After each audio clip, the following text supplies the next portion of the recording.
If I've told you these details about asteroid B612, and if I've given you its number, it is on account of the grown-ups. Grown-ups like numbers. When you tell them about a new friend, they never ask questions about what really matters. They never ask, what does his voice sound like? What games does he like best? Does he collect butterflies? They ask, how old is he? How many brothers does he have?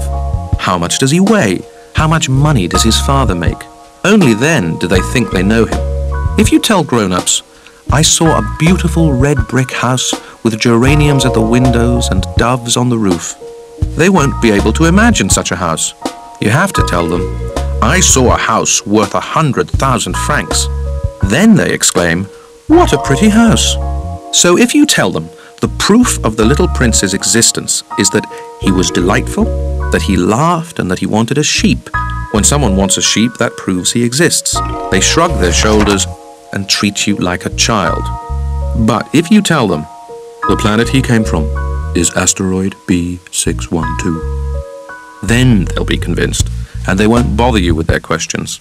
That's the way they are. You must not hold it against them. Children should be very understanding of grown-ups. But of course, those of us who understand life couldn't care less about numbers. I should have liked to begin this story like a fairy tale. I should have liked to say, once upon a time, there was a little prince who lived on a planet hardly any bigger than he was, and who needed a friend. For those who understand life, that would sound much truer. The fact is, I don't want my book to be taken lightly. Telling these memories is so painful for me. It's already been 6 years since my friend went away, taking his sheep with him. If I try to describe him here, it's so I won't forget him. It's sad to forget a friend. Not everyone has had a friend, and I might become like the grown-ups, who are no longer interested in anything but numbers, which is still another reason why I've bought a box of paints and some pencils. It's hard to go back to drawing at my age, when you've never made any attempts since the one of a boa from inside and the one of a boa from outside at the age of 6. I'll certainly try to make my portraits as true to life as possible, but I'm not entirely sure of succeeding.